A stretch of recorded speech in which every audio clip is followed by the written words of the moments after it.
شروع اللہ کا نام لے کر جو بڑا مہربان نہایت رحم والا ہے۔ لوگوں کا حساب اعمال کا وقت نزدیک آ پہنچا ہے اور وہ غفلت میں پڑے اس سے منہ پھیر رہے ہیں۔ ان کے پاس کوئی نئی نصیحت ان کے پروردگار کی طرف سے نہیں آتی مگر وہ اسے کھیلتے ہوئے سنتے ہیں۔ ان کے دل غفلت میں پڑے ہوئے ہیں اور ظالم لوگ آپس میں چپ کے باتیں کرتے ہیں کہ یہ شخص کچھ بھی نہیں مگر تمہارے جیسا آدمی ہے، تو تم آنکھوں دیکھے جادو کی لپیٹ میں کیوں آتے ہو؟ پیغمبر صلی اللہ علیہ وآلہ وسلم نے کہا کہ جو بات آسمان اور زمین میں کہی جاتی ہے میرا پروردگار اسے جانتا ہے اور وہ سننے والا ہے، جاننے والا ہے۔ بلکہ ظالم کہنے لگے کہ یہ قرآن پریشان باتیں ہیں جو خواب میں دیکھ لی ہیں، نہیں بلکہ اس نے اس کو اپنی طرف سے بنا لیا ہے، نہیں بلکہ یہ ایک شاعر ہے۔ تو جیسے پہلے پیغمبر نشانیاں دے کر بھیجے گئے تھے اسی طرح یہ بھی ہمارے پاس کوئی نشانی لائے۔ ان سے پہلے جن بستیوں کو ہم نے ہلاک کیا وہ ایمان نہیں لاتی تھیں، تو کیا یہ ایمان لے آئیں گے؟ اور ہم نے تم سے پہلے آدمی ہی پیغمبر بنا کر بھیجے جن کی طرف ہم وہی بھیجتے تھے۔ اگر تم نہیں جانتے تو جو یاد رکھتے ہیں ان سے پوچھ لو۔ اور ہم نے ان کے ایسے جسم نہیں بنائے تھے کہ کھانا نہ کھائیں اور نہ وہ ہمیشہ رہنے والے تھے۔ پھر ہم نے ان کے بارے میں اپنا وعدہ سچا کر دیا تو ان کو اور جس کو چاہا نجات دی اور حد سے نکل جانے والوں کو ہلاک کر دیا۔ ہم نے تمہاری طرف ایسی کتاب نازل کی ہے جس میں تمہارا تذکرہ ہے، کیا تم نہیں سمجھتے؟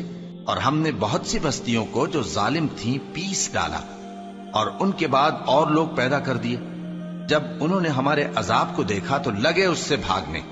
مت بھاگو اور جن نعمتوں میں تم عیش و آسائش کرتے تھے ان کی اور اپنے گھروں کی طرف لوٹ جاؤ، شاید تم سے اس بارے میں دریافت کیا جائے۔ کہنے لگے ہائے شامت، بے شک ہم ظالم تھے، تو وہ برابر اسی طرح پکارتے رہے یہاں تک کہ ہم نے ان کو کھیتی کی طرح کاٹ کر اور آگ کی طرح بجھا کر ڈھیر کر دیا۔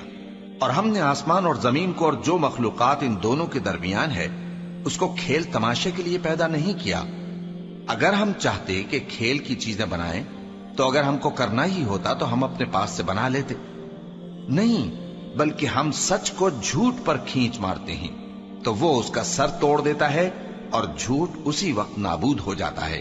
اور جو باتیں تم بناتے ہو ان سے تمہاری ہی خرابی ہے، اور جو لوگ آسمانوں میں اور جو زمین میں ہیں سب اسی کا مال ہیں، اور جو فرشتے اس کے پاس ہیں وہ اس کی عبادت سے نہ تکبر کرتے ہیں اور نہ اکتاتے ہیں، رات دن اس کی تسبیح کرتے رہتے ہیں، نہ تھکتے ہیں نہ تھمتے ہیں۔ بھلا لوگوں نے جو زمین کی چیزوں سے بعض کو معبود بنا لیا ہے تو کیا وہ ان کو مرنے کے بعد اٹھا کھڑا کریں گے؟ اگر آسمان اور زمین میں اللہ کے سوا اور معبود ہوتے تو زمین و آسمان درہم برہم ہو جاتے۔ جو باتیں یہ لوگ بناتے ہیں تو اللہ جو مالک عرش ہے ان باتوں سے پاک ہے۔